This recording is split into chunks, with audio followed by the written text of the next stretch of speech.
Elinize bir Amerikan doları aldığınızı hayal edin. Arka yüzündeki sürreal görüntü dikkatini çeker. Bir piramit ve tepesinde size bakan tek bir göz.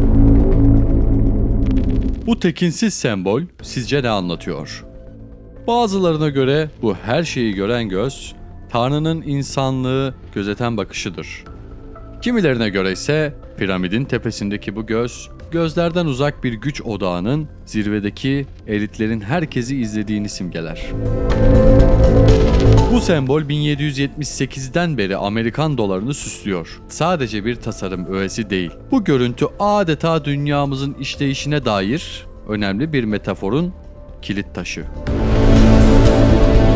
Yukarıda her şeyi gören bir göz, aşağıda kat kat çıkan bir piramit. Peki ama neden bir piramit? Topluma yakından baktığınızda görünmez bir kas sistemi gibi işleyen bir ekonomik piramit görürsünüz. Resmi olarak kimse bu tabakalaşmayı kabul etmez belki. Ama gerçekler ortada. Servetin ve gücün dağılımı tam anlamıyla bir piramit biçiminde.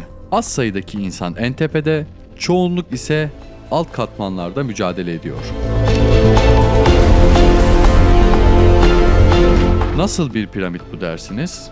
Öyle ki dünya nüfusunun en zengin %10'u toplam finansal varlıkların %85'ine tek başına sahip.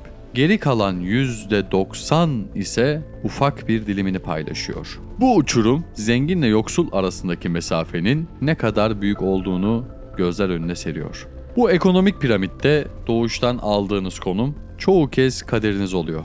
Bir nevi modern çağın kast sistemi. İçinde doğduğunuz katman eğer mücadele etmezseniz tüm hayatınıza yön verebiliyor. Peki bu piramidin katmanları tam olarak neler? Piramidin en alt basamağında yoksulluk içinde yaşayanlar ve asgari ücretle hayatta kalmaya çalışanlar var. Her gününü kazanacağı bir parça ekmek için harcayan, gelecek planlaması yapamayacak kadar günlük dertlere gömülen insanlar. Bir üst basamakta biraz olsun nefes alabildiğini düşünen orta sınıf bulunuyor. Orta sınıf düzenli bir gelir ve görece rahat bir yaşam sunsa da aslında bir işin maaşına bağlı ve o maaş kesilirse bir anda alt katmana kayma riskiyle yaşıyor. Orta sınıfın üzerinde patronlar ve küçük çapta zenginler yer alıyor. Bunlar küçük veya orta ölçekli işletmelerin sahipleri, çevresine istihdam sağlayan, belli bir sermayesi ve hayat standartı olan kişiler. Çevrelerinde zengin olarak görülseler de piramidin tepesindeki isimlerin yanında onlar da hala öğrenmeye devam eden öğrenciler gibi kalıyor. Ve nihayet piramidin zirvesine milyonerler, hatta milyarderler katmanı var. Bu en tepedeki ufak azınlık, servetin, gücün ve etkinin büyük kısmını elinde tutuyor. Onlar için para artık gündelik bir ihtiyaçtan çok dünyayı şekillendirme aracı. Kuralların çoğunu bu zirvedekiler koyuyor, diğerleri ise bu kurallara göre yaşıyor. Bu yapıya bakıp da iç geçirmemek elde değil. Ben bu piramidin neresindeyim? En altında mı? Ortalarda mı? Yoksa yukarılara yakın mı? Çoğunluğumuz için cevap ortada. Bulunduğumuz katmanda doğmak kaderimiz ama orada kalmak yine bizim kaderimiz mi? Bunu değiştirebilir miyiz? Hepimiz hayatımızda en az bir kere daha fazlasını istemişizdir. Daha fazla para, daha iyi bir yaşam, belki de finansal özgürlük ve internet, özellikle YouTube bu isteğimizi suistimal eden videolarla dolu. Karanlık bir gecenin geç saatlerinde YouTube'da gezinirken karşınıza çıkan bir video düşünün. Bir ayda zengin olmanın 5 yolu. Başlığı cezbeder. İzlenme sayısı milyonlarcadır. İzlemeye başlarsınız. Genç ve kendinden emin bir kişi şatafatlı bir arabanın önünde size kolay paranın sırlarını anlatacağını söyler. Ancak video bittiğinde elinize ne kalır? Hiç. Sürükleyici müzik ve gösterişli grafiklerin ardına saklanmış, içi boş öğütler. Çalışmalısın, risk almalısın gibi zaten bildiğiniz şeyler. Bu videolar milyonlarca kişiyi hayal peşinden koşturuyor çünkü umut satıyorlar. Ama gerçekte sattıkları bir serap. Onları izleyip de başarılı olan kaç kişi var dersiniz? Bu boş vaatler insanlara zaman kaybettiriyor. Yanlış yönlere saptırıyor ve en kötüsü umudu suistimal ederek güven duygusunu zedeliyor. Kendinizi yetersiz hissetmenize yol açıyor. Sanki başkaları bir şeyleri çözmüş de siz geride kalmışsınız gibi. Oysa sorun sizde değil. Sunulan içeriğin içi boş. Dropshipping yap, hiç sermayesiz zengin ol, bu kripto parayı hemen al, bir ayda %100 kazan, filanca hissenin tüyosu geldi sakın kaçırma. Kulağa tanıdık geliyor mu? Son dönemde bu tür laflar her yerde. Bir zamanlar belki bu yöntemlerle para kazanan oldu. Ama şimdi bu modası geçmiş tavsiyelerin çoğu yalnızca küçük yatırımcıları kandırma amacı taşıyor. Dropshipping birkaç yıl öncesinin trendiydi. Şimdi piyasa doygun ve rekabet devleriyle dolu. Kripto tavsiyeleri. On binlerce insanın parasını buhar etti bile. Hisse senedi, tırnak içinde tüyoları ise çoğunlukla sahte bir manipülasyon oyunu.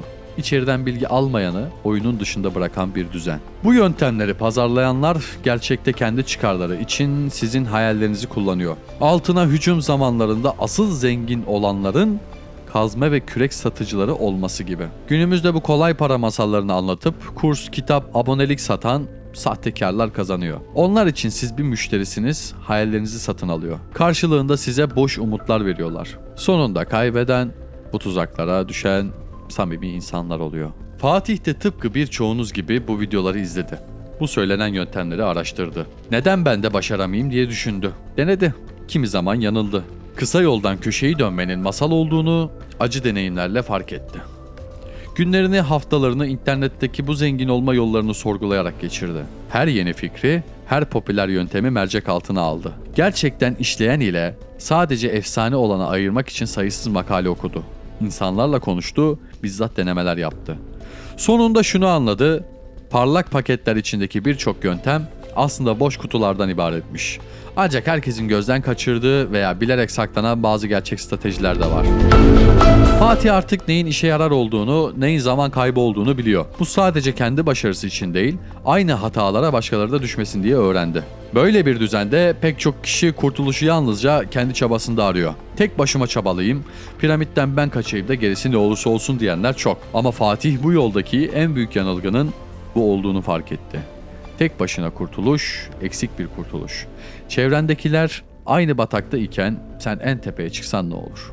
Zirvede yapayalnız kaldıktan sonra aşağıya düşmemek için tutunacak el bulamazsın.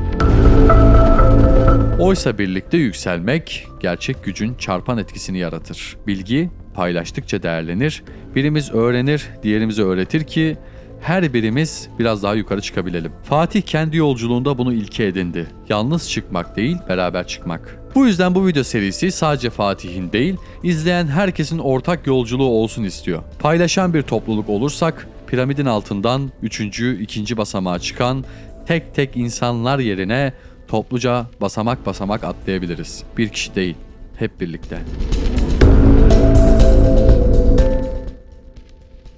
Elbette bu yol düz bir patika değil, kaotik bir labirent. Piramidin tepesine giden yol düz bir merdiven gibi değil. Çoğu kez dolambaçlı, belirsiz ve risklerle dolu. Bugün doğru bildiğin yarın geçersiz olabilir. Ekonomi bir fırtınaya tutulabilir. Hayat kendi planını önümüze koyabilir. Ancak kaos içinde fırsatları da barındırır.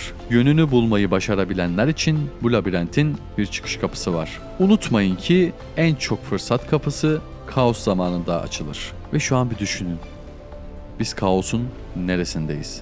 Tam içinde miyiz?